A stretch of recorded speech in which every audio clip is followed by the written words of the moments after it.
नमस्कार all of you. आप जो है कक्षा 12 रसायन विज्ञान का विलयन चैप्टर पढ़ रहे हैं। इस चैप्टर में आपको क्वेश्चन बताया जा रहा है एनसीईआरटी का। अभी तक आपको पिछले वीडियो लेक्चर में क्वेश्चन नंबर 35 तक बता दिया गया है।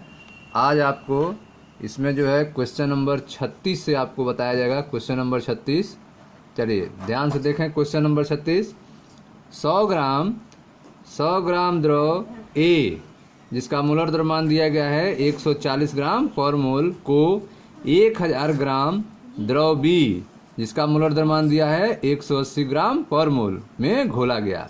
तो आप देख रहे हैं 100 ग्राम द्रव को 1000 ग्राम द्रव में घोला गया है।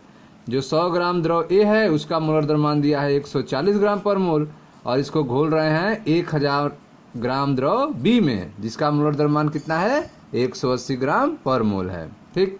शुद्ध द्रव बी का वाष्प दाब 500 टार पाया गया।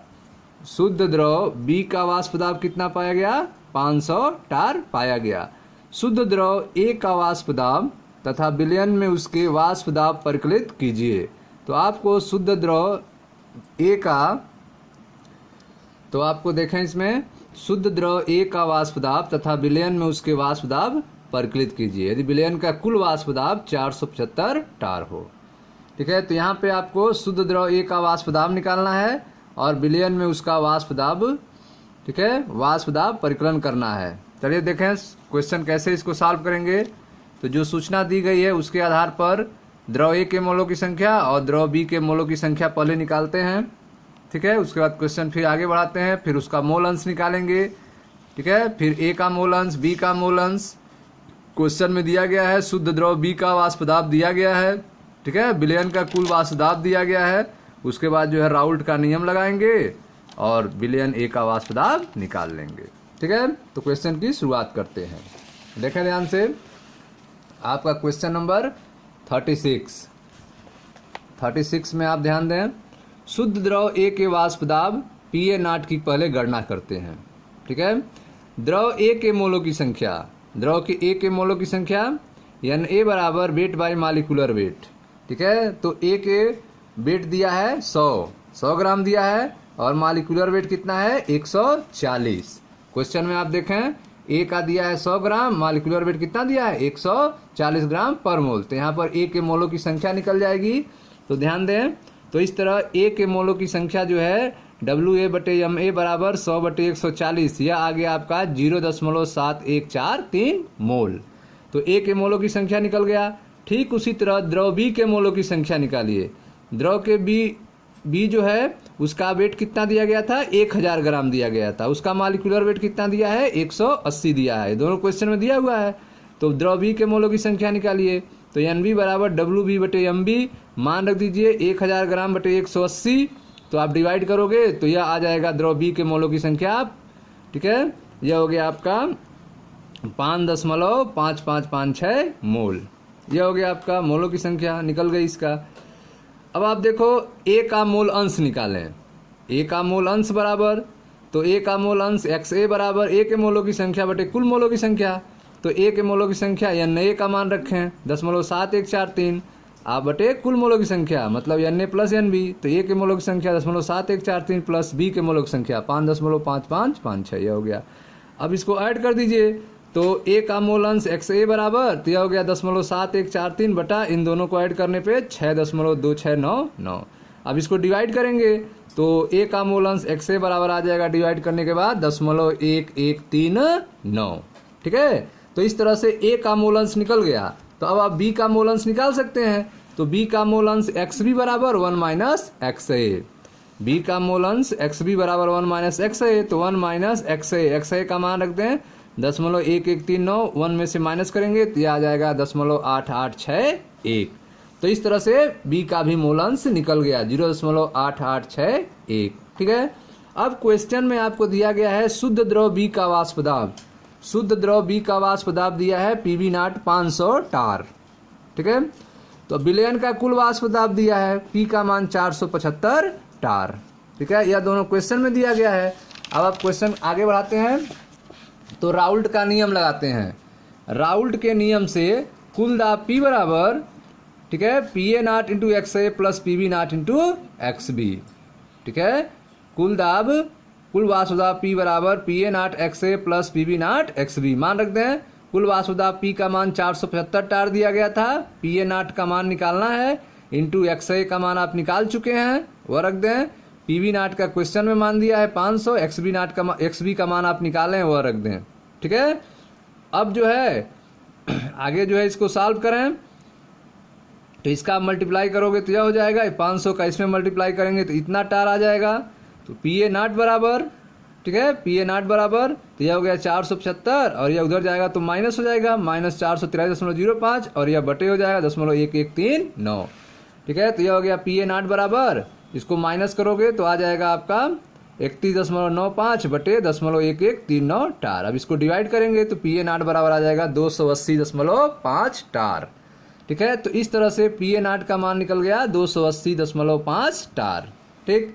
अब विलयन में A का वाष्प दाब PA, विलयन में A का वाष्प दाब PA निकालना है, तो एक हो गया PA नॉट का मान 280.5 टार। अब विलयन में A का वाष्प दाब PA बराबर, तो PA बराबर PA नॉट इंटू XA। अब PA नॉट का मान निकल चुका है, इसको रख दें 280.5 और XA का मान जो आप निकाले हो 0.1139, दोनों का मल्टीप्लाई करेंगे तो PA का मान निकल गया 32 टार, ठीक है। तो इस तरह से आपने देखा PA नॉट का आंसर कितना आ गया 280.5 टार और PA का मान आ गया 32 टार, ठीक है। तो इस तरह से राउल्ट का नियम यूज करके हम जो है इस क्वेश्चन को सॉल्व कर सकते हैं। अब आते हैं क्वेश्चन नंबर 37 पे। देखें ध्यान से क्वेश्चन नंबर 37, इसमें दिया गया है 328 केल्विन पर शुद्ध एसीटोन और क्लोरोफॉर्म के वाष्प दाब 741.8 mmHg तथा 632.8 mmHg हैं, ठीक है। तो 328 केल्विन पर शुद्ध एसीटोन और क्लोरोफॉर्म का वाष्प दाब दिया गया है, यह मानते हुए कि संगठन के संपूर्ण परास में ये आदर्श विलयन बनाते हैं। तो आप देख रहे हैं कि यह कैसा विलयन बना रहे हैं, आदर्श विलयन बनाते हैं। P क्लोरोफॉर्म तथा P एसीटोन को X एसीटोन के फलन के रूप में आलेखित कीजिए। तो आपको जो है क्या करना है, आलेख बनाना है, ग्राफ बनाना है, ठीक है, जिसमें जो है क्या होंगे, एक अक्ष पे होंगे आपका वाष्प दाब P टोटल होगा, ठीक है, और एक अक्ष पे होगा, ठीक है, आंशिक दाब। एक अक्ष पे क्या होगा, आंशिक दाब होगा। तो एक अक्ष पे आपको वाष्प दाब लेना है, कुल वाष्प दाब, एक पर एसीटोन का मूल अंश लेना है, ठीक है, एसीटोन का मूल अंश लेना है। ये फलन के रूप में आपको ग्राफ बनाना है। मिश्रण के विभिन्न संगठनों के प्रेक्षित प्रायोगिक आंकड़े निम्नलिखित है। यहाँ पर आंकड़े दिए गए हैं, ठीक है, यहाँ पे देखें मोल अंश दिया गया है एसीटोन का 100 मल्टीप्लाई मोल अंश एसीटोन का दिया है 0, ठीक है। उस समय आंशिक दाब एसीटोन का MHg में कितना है 0, उस समय आंशिक दाब क्लोरोफॉर्म का कितना है 632.8 है, ठीक है। इस तरह से अलग अलग जो है प्रयोग करके आंकड़े दिए गए हैं। इन आंकड़ों के आधार पे आपको ग्राफ बनाना है और उस ग्राफ पे आपको क्या बताना है, उपरोक्त आंकड़ों को भी उसी ग्राफ पर आलेखित कीजिए और इंगित कीजिए कि क्या इसमें आदर्श विलयन से धनात्मक अथवा ऋणात्मक विचलन है। तो आपको ग्राफ बनाना है, ग्राफ के आधार पे आपको बताना है उसमें कौन सा विचलन दिखाई दे रहा है, धनात्मक विचलन है कि ऋणात्मक विचलन है, ठीक है। तो इस क्वेश्चन को सॉल्व करने के लिए आपको पहले P टोटल निकालना होगा, P कुल कितना होगा, ठीक है। X एसीटोन का मान दिया हुआ है, ठीक है, X एसीटोन का मोल अंश आप देख रहे हैं यहाँ पे दिया गया है, P एसीटोन का दिया है, P क्लोरोफॉर्म का दिया है। तो P कुल निकालते हैं। P कुल निकालने के लिए आप क्या करेंगे, इन दोनों को जोड़ेंगे, फिर इस दोनों को जोड़ के लिखेंगे, फिर इनको जोड़ेंगे, फिर इसको ऐड करेंगे, फिर इसको इस तरह से वैल्यू ऐड कर देंगे तो आपका निकल जाएगा P कुल का मान। देखते हैं, देखिए ध्यान से,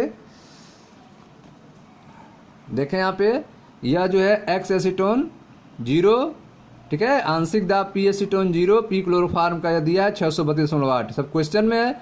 इन दोनों को आप ऐड करोगे तो P कुल निकल जाएगा, ठीक है। तो यह हो गया P कुल, फिर इसको आपने ऐड किया, यह निकल गया P कुल, फिर इनको ऐड करके, तो इस तरह से इन दोनों को ऐड करके आपने P टोटल का मान निकाल लिया है, ठीक है।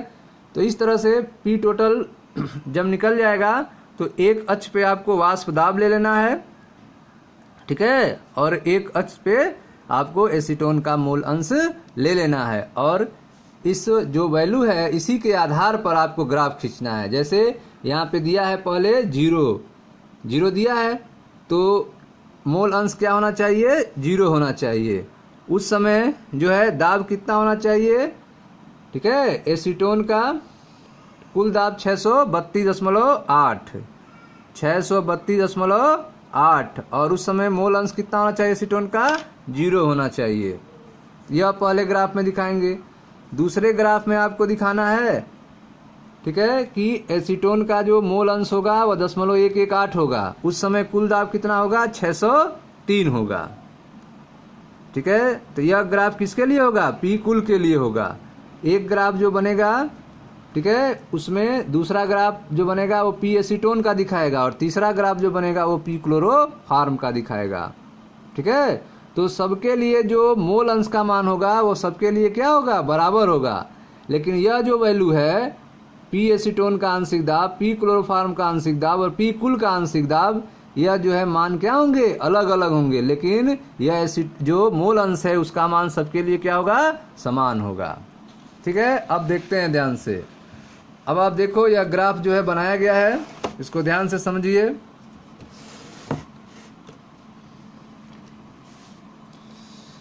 देखें यहाँ पर पहले जो है इस अक्ष पर जो है एसीटोन का मोल अंश लिया गया है, ठीक है, एसीटोन का मोल अंश लिया गया है, और यहाँ पे वाष्प दाब को लिया गया है, ठीक है। जैसे अगर कुल वाष्प दाब को अगर दिखाना हो, पहले कुल वाष्प दाब को, तो पहले अब दोनों को ऐड किए हैं, तो जब पी एसीटोन और पी क्लोरोफार्म को ऐड करेंगे, ठीक है, तो 632.8 आया था, 632.8 आया था। मोल अंश क्या था, 0 था।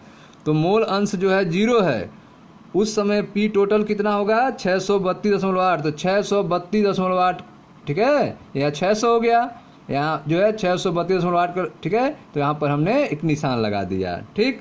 उसके बाद जो है फिर मोल अंश जो है आपका है 0.118, तो यहाँ पे 0.1 है, थोड़ा सा इधर जो है 0.118, देखिए 0.118 हो गया, और उस समय दाब कितना है, 603 है, ठीक है। दोनों को ऐड करने पर 603 है, तो 603 आपको यहाँ पर आ गया, और दाब कितना हो गया, 0.118 हो गया।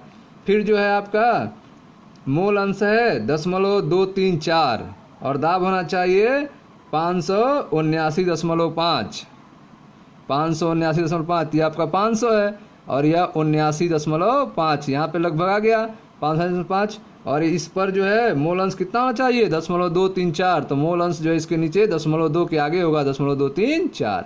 तो इस तरह से पी कुल और एक्स एसीटोन को देखते हुए आप जो है जितना जो है पी टोटल ऐड करने पाया था, तो सबका जो है आप डाट लगा दिए हैं, ठीक है। डाट लगाने के बाद इसको जो है एक लाइन से मिला दिए, ठीक।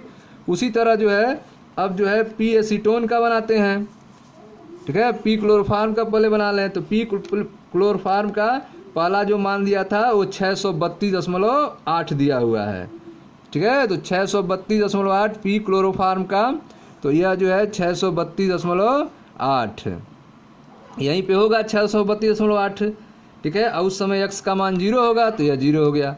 उसके बाद आया है 548.1, तो 548.1 दिखाना है, तो यह 500 हो गया, और यहाँ पे थोड़ा सा ऊपर 550 बीच में, यहाँ पे 548.1, और मान कितना होना चाहिए, 0.118 पे होना चाहिए। तो यह 0.118 यह है पहले से, इसी के लाइन में यह भी हो जाएगा 0.118 मोल अंश पे। उसके बाद है 469.4, तो 469.5 पी क्लोरोफार्म का, तो यहाँ पे लगभग जो है 400 हो गया, यहाँ पे 469.4 हो गया, और इस पर मोल अंश आपको ले लेना है 0.234, तो 0.234 यहाँ पे लिए हुए हैं आप, ठीक है। तो इस तरह से जितना भी पी क्लोरोफार्म का वैल्यू है आप जो है मोल अंश को देखते हुए और ये आपका वाष्प दाब देखते हुए सेट कर लेंगे, डाट लगा देंगे, और फिर इसको एक लाइन से मिला देंगे, ठीक है। अब आते हैं पी एसीटोन पे, तो पी एसीटोन को पहले 0 वैल्यू है, आंशिक दाब 0 है, और उस समय जो है मोल अंश भी 0 है, तो यहाँ पे हो गया, ठीक है।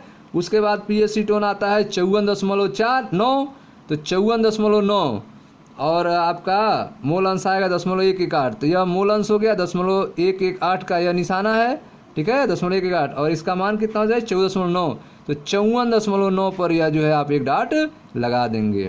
ठीक, उसी तरह से दूसरा है पी एसीटोन का 110.1, 110.1 और मोल अंश उस पर कितना है 0.234, तो 0.234 यह मोल अंश पे जा रहा है और वैल्यू कितना होता चाहिए वाष्पदाब का 110.1, तो यह पॉइंट जो है 110.1 के लगभग यह हो गया। ठीक, इस तरह से पी एसीटोन का जितना वैल्यू दिया गया है उस हिसाब से दाब को सेट कर लेंगे और आंशिक दाब को सेट कर लेंगे और डॉट लगा देंगे। ठीक, फिर जो है हर सब डॉट को इसको भी मिला देंगे।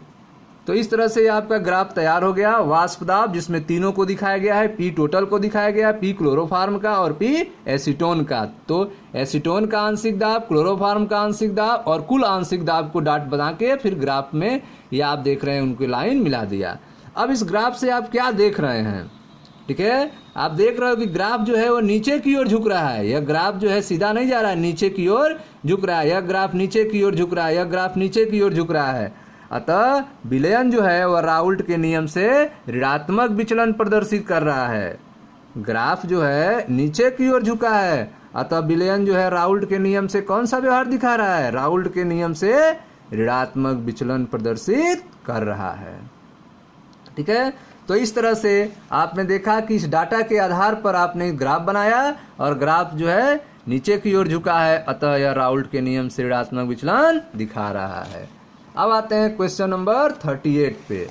अब ध्यान दें क्वेश्चन नंबर 38, क्वेश्चन नंबर 38 दिया हुआ है, संगठनों के संपूर्ण परास में बेंजीन तथा टालवीन आदर्श विलयन बनाते हैं। तो इसमें आप देख रहे हो बेंजीन टालवीन आदर्श विलयन बना रहे हैं। 300 केल्विन पर शुद्ध बेंजीन तथा नेफ्थैलीन का वाष्प दाब क्रमशः 50.71 mmHg और 32.07 mmHg है। यदि 80 ग्राम बेंजीन को 100 ग्राम नेफ्थलीन में मिलाया जाए तो वाष्प अवस्था में उपस्थित बेंजीन का मोल अंश परिकलित कीजिए। तो आप देख रहे हैं इसमें 100 ग्राम नेफ्थलीन मिलाया जा रहा है, तो वाष्प अवस्था में आपको बेंजीन का मोल अंश निकालना है। वाष्प अवस्था में बेंजीन का मोल अंश निकालना है। ठीक है, तो कैसे इसको सॉल्व करेंगे, सूचनाएं जो दी गई हैं, 300 केल्विन पर शुद्ध बेंजीन तथा नेफ्थलीन का वाष्प दाब दिया गया है। बेंजीन, ठीक है, बेंजीन और नेफ्थलीन का वाष्प दाब दिया गया है और 80 ग्राम बेंजीन को 100 ग्राम नेफ्थलीन में मिलाया जाता है। तो बेंजीन के मोल अंश की गणना कीजिए, किस अवस्था में, वाष्प अवस्था में। ठीक है, देखें क्वेश्चन कैसे सॉल्व करेंगे, ध्यान दें। तो जो क्वेश्चन में सूचनाएं दी गई हैं उस आधार पे बेंजीन का मोलर द्रव्यमान आप निकालें। बेंजीन का मोलर द्रव्यमान C6H6 कितना होगा, 78 ग्राम पर मोल होगा। इसको कैलकुलेट करेंगे। बेंजीन का मोलर द्रव्यमान हो गया 78 ग्राम पर मोल। नेफ्थलीन C10H8 इसका मोलर द्रव्यमान आ जाएगा 128 ग्राम पर मोल। ठीक है, तो इस तरह से आप जो है फार्मूला से ये जो दिया गया इससे जो है आप मोलर द्रव्यमान निकाल लेंगे। तो बेंजीन का निकल गया 78 ग्राम पर मोल, नेफ्थलीन का निकल गया 128 ग्राम पर मोल। अतः ठीक है, मोलक संख्या, अतः बेंजीन के मोलों की संख्या weight by molecular weight, weight जो दिया गया है 80 ग्राम और मॉलिक्यूलर वेट 78, तो यह हो गया मोल निकल गए 1.026 मोल। तो बेंजीन के मोल हो गए 1.026। इसी तरह नेफ्थलीन के मोलों की संख्या निकालिए वेट बाय मॉलिक्यूलर वेट से, तो वेट दिया है 100 ग्राम, मॉलिक्यूलर वेट जो है 128 हो गया, तो यह नंबर आप मोल निकल गए 0.781 मोल। तो नेफ्थलीन के मोल निकल गए 0.781 मोल। तो बेंजीन का मोल अंश निकालिए। तो बेंजीन का मोल अंश जो है बेंजीन के मोलों की संख्या बटे कुल मोलक संख्या, तो बेंजीन का मोलक संख्या 1.026 अब बटे कुल मोलक संख्या 1.026 प्लस 0.781। ठीक है, इसको सॉल्व करोगे तो आपका निकल जाएगा बेंजीन का मोल अंश 0.568। ठीक, अब नेफ्थलीन का मोल अंश क्या होगा, तो नेफ्थलीन का मोल अंश जो हो जाएगा 1 माइनस, ठीक है, जो बेंजीन का मोल अंश आया है 0.568 तो माइनस कर देंगे तो यह आ जाएगा नेफ्थलीन का मोल अंश 0.043। ठीक है, तो यह नेफ्थलीन का मोल अंश निकल गया। अब राउल्ट का नियम लगाएं, विलयन में बेंजीन का आंशिक दाब, विलयन में बेंजीन का आंशिक दाब बराबर, तो हो गया P0 बेंजीन का इंटू मोल अंश बेंजीन का, P0 बेंजीन का इंटू मोल अंश बेंजीन का। तो P0 बेंजीन का क्वेश्चन में दिया है और मोल अंश आप बेंजीन का निकाल चुके हैं, तो इस तरह से आंशिक वाष्प दाब बेंजीन का निकल जाएगा। तो मान रख दें, तो आंशिक दाब बेंजीन का आप देखें, बेंजीन का आंशिक दाब या मान रख दें P0 का वैल्यू 50.71, ठीक है, 50.71 जो MMHg जो क्वेश्चन में आपके दिया गया था, 50.71 कहाँ दिया गया था, क्वेश्चन में आपके दिया गया था। यह हो गया यहाँ से, और जो आप मोल अंश निकाले हैं 0.568 यह, ठीक है, इसको रख के मल्टीप्लाई कर दिए तो आंशिक दाब निकल गया बेंजीन का 28.80 mmHg। ठीक, यह हो गया मिलीमीटर। अब आप देखो मिलीमीटर Hg। विलयन में नेप्थलीन का आंशिक दाब, तो विलयन में नेप्थलीन का आंशिक वाष्प दाब, ठीक है, तो आंशिक वाष्प दाब नेप्थलीन का P0 नेप्थलीन का इंटू मोल अंश नेप्थलीन का। तो P0 नेप्थलीन का क्वेश्चन में दिया गया है 32.06, क्वेश्चन में दिया गया है 32.06, तो यह रख दिए 32.06, और नेप्थलीन का मोल अंश आप निकाले हो 1 में से माइनस करके बेंजीन का, तो 0.4432, ठीक है, मल्टीप्लाई कर दिए तो यह निकल गया नेप्थलीन का आंशिक वाष्प दाब 13.85 mmHg। ठीक है, अब विलयन का कुल वाष्प दाब कितना होगा, तो विलयन का कुल वाष्प दाब P बराबर, तो आप जो है नेप्थलीन का और बेंजीन का वाष्प दाब आप रख दें, तो बेंजीन का वाष्प दाब जो निकला है आंशिक वाष्प दाब 28.80 प्लस नेप्थलीन का आंशिक वाष्प दाब 13.85, दोनों को ऐड कर दें तो यह हो जाएगा आपका 42.65 mmHg। ठीक है, अब वाष्प अवस्था में बेंजीन का मोल अंश आपको निकालना था, वाष्प अवस्था में बेंजीन का मोल अंश। तो आप जानते हैं वाष्प अवस्था में, ठीक है, P1 बराबर Y1 इंटू पी कुल, P1 बराबर Y1 इंटू पी कुल, ठीक है, तो Y1 बराबर P1 अपान पी कुल, Y1 बराबर P1 अपान पी कुल, तो P1 क्या हो गया, P1 नॉट इंटू एक्स, ठीक है, P1 not into x upon P कुल, ठीक है, तो P1 नॉट इंटू एक्स, ठीक है, P1 नॉट किसके लिए, बेंजीन के लिए, और मोल अंश किसके लिए, बेंजीन के लिए, और पी कुल, ठीक है। तो इस तरह से यह जो आपकी वैल्यू है यह आपकी निकल चुकी है 28.80, ठीक है, ये आप निकाले हो, तो यह हो गया 28.80, और पी कुल भी आप निकाल चुके हैं, ठीक है, तो अलग अलग आप रख दें या फिर ऐड करके रख दें तो यह हो जाएगा। अब इसको आप डिवाइड करेंगे तो वाष्प अवस्था में बेंजीन का मोल अंश, ठीक है, निकल जाएगा 0.675, ठीक है, वाष्प अवस्था में बेंजीन का मोल अंश 0.675। वाष्प अवस्था में नेप्थलीन का मोल अंश अगर पूछा जाए तो 1 माइनस वाष्प अवस्था में बेंजीन का मोल अंश 0.675 माइनस कर देंगे तो वाष्प अवस्था में नेप्थलीन का मोल अंश निकल जाएगा 0.325, ठीक है। वाष्प अवस्था कैसे रिप्रेजेंट करते हैं, वाई से रिप्रेजेंट करते हैं। तो इस तरह से आप इस क्वेश्चन को सॉल्व करेंगे। अब आज देखते हैं क्वेश्चन नंबर 39। क्वेश्चन नंबर 39 ध्यान दें, वायु अनेक गैसों का मिश्रण है, ठीक है, 298 केल्विन पर आयतन के मुख्य घटक ऑक्सीजन और नाइट्रोजन लगभग 20% और 79% के अनुपात में है। 10 वायुमंडल दाब पर जल वायु के साथ साम्य में है। 298 केल्विन पर यदि ऑक्सीजन तथा नाइट्रोजन के हेनरी स्थिरांक 3.30 × 10⁷ mm और 6.51 × 10⁷ mm है तो जल में इन गैसों का संगठन ज्ञात कीजिए। ठीक है, तो आपको जल में गैस का क्या निकालना है, संगठन निकालना है, इनके मोल अंश निकालना है। तो हेनरी का फार्मूला लगाएंगे और उससे मोल अंश निकालेंगे। ठीक है, एक्स की वैल्यू निकालेंगे ऑक्सीजन के लिए और नाइट्रोजन के लिए। कैसे क्वेश्चन सॉल्व करेंगे देखें ध्यान से। ऑक्सीजन तथा नाइट्रोजन के आंशिक दाब की गणना करेंगे। तो ऑक्सीजन का आंशिक दाब PO2 बराबर 10 एटमॉस्फेरिक प्रेशर, ठीक है, कितना दिया है 20% दिया हुआ है। ठीक है, क्वेश्चन में आप देखें ध्यान से 20% दिया हुआ है, तो 20% और 10 ATM। ठीक है, वायुमंडलीय दाब कितना दिया है 10 वायुमंडलीय दाब। ठीक है, 10 वायुमंडलीय दाब दिया है, तो इसका आंशिक दाब जो है वायुमंडलीय दाब हो गया और 20% है, तो आंशिक दाब जो है PO2 बराबर 10 वायुमंडलीय दाब और 20%, 20/100। ठीक है, तो यह जो है आप डिवाइड कर दें तो यह आपका आ गया 2 ATM आ गया। ठीक है, 0 से यह 0 कैंसिल, 0 से 2 ATM हो गया, 2 वायुमंडल। PO2 कितना हो गया 2 वायुमंडल, इसको चेंज कर दें mm में, तो वायुमंडल ATM क्या होता है 760 mm होता है, तो यह हो गया 2 × 760 mm, PO2 निकल गया। इस तरह N2 का आंशिक दाब PN2 निकाल लो, तो 10 ATM पे यह भी है और कितना परसेंट है 79%, तो 79/100 हो गया। इसको सॉल्व करो तो यह हो गया 7.9 ATM। ATM को चेंज करो mm में, 760 mm मल्टीप्लाई करें तो यह हो गया आपका PN2 बराबर 7.9 × 10⁶ mm। ठीक है, जल में घुली ऑक्सीजन और नाइट्रोजन का संगठन, ठीक है, निकालना है अब। तो जल में घुली गैसों की मात्रा इनके मोल अंश द्वारा ज्ञात कर सकते हैं। अगर जल में घुली हुई गैस की मात्रा कैसे निकालेंगे? इनके मोल अंश द्वारा। तो हेनरी का नियम अप्लाई करेंगे।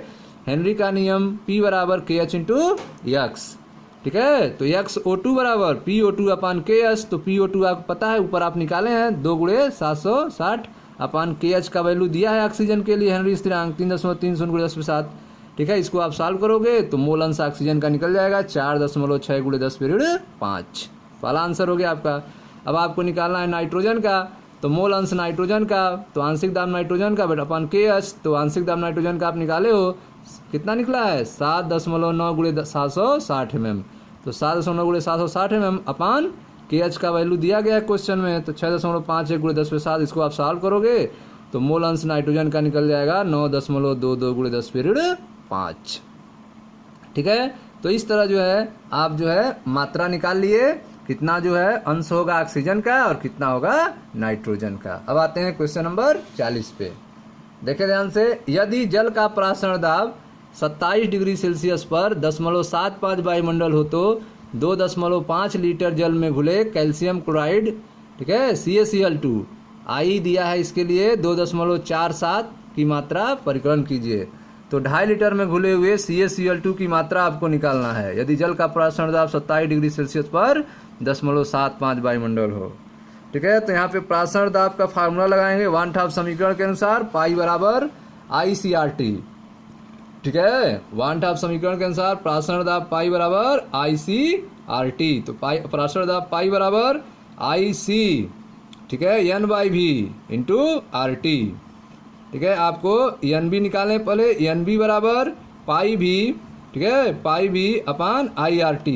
क्वेश्चन में जो सूचना दी गई है, I दिया है 1/2 फैक्टर I का मान 2.47, V का मान 2.5 लीटर, ठीक है, R का मान 0.0821, यह हो गया। T का मान 27 डिग्री सेल्सियस, चेंज करें केल्विन में, 273 ऐड करें, इसमें 273 ऐड करेंगे तो 300 केल्विन हो जाएगा। पाई का मान दिया है क्वेश्चन में, प्राशरण दाब 0.75 वायुमंडल।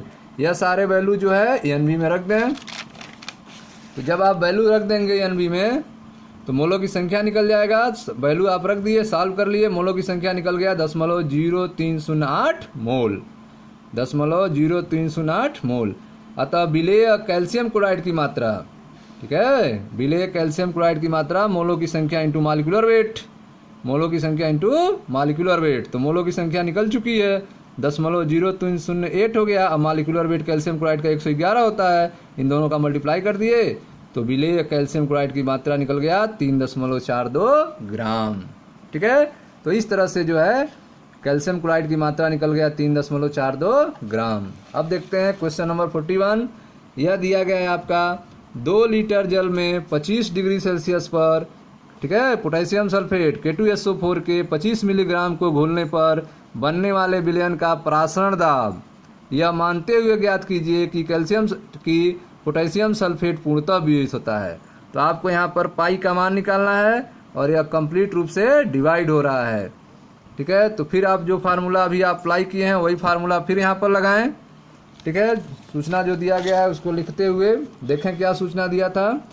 विलेय पोटेशियम सल्फेट K2SO4 की मात्रा दिया है 25 मिलीग्राम, इसको चेंज कर लो ग्राम में, ठीक है। तो यह हो गया आपका 0.025 ग्राम। विलयन का आयतन दिया है 2 लीटर, तापमान दिया है 25 डिग्री सेल्सियस, चेंज कर लें, 25 × 273 298 केल्विन हो गया।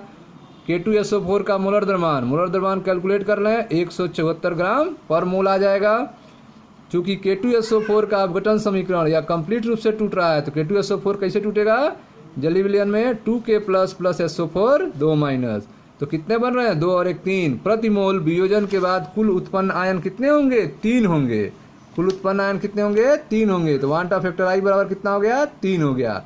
अब फार्मूला लगाएं, प्राशरण दाब पाई बराबर ICRT, IC का मान N/V RT। आपको प्राशरण दाब पाई निकालना है तो पाई बराबर I, N क्या होता है? W/M, W/M RT into V, सब मान रख दें, ठीक है। प्राशरण दाब पाई बराबर I का मान जो है 3, W का मान क्वेश्चन से रखें 0.025 ग्राम, किलो चेंज कर चुके हैं आप इसको ग्राम में, और यह हो गया R का मान 0.0821 हो गया, और यह टेम्परेचर 298 हो गया, M का 174, ठीक है, जो आप कैलकुलेट करके निकाले हो।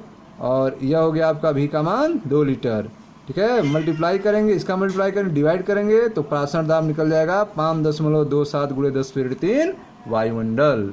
5.27 × 10⁻³ वायुमंडल। इस तरह से ये आपका क्वेश्चन नंबर 41 था। प्रासरण दाब कैलकुलेट करेंगे। ठीक है, तो इस तरह से जो है आप जो है क्वेश्चन नंबर 48 कंप्लीट कर चुके हैं। अब जो है विलयन का आपका पूरा क्वेश्चन जो है एनसीईआरटी बुक का कंप्लीट हो चुका है। इसको आप बार बार जो है सॉल्व करते रहें ताकि क्वेश्चन आपको लगाने आ जाए। ठीक है, वीडियो को आप लाइक करें, शेयर करें, सब्सक्राइब करें। धन्यवाद।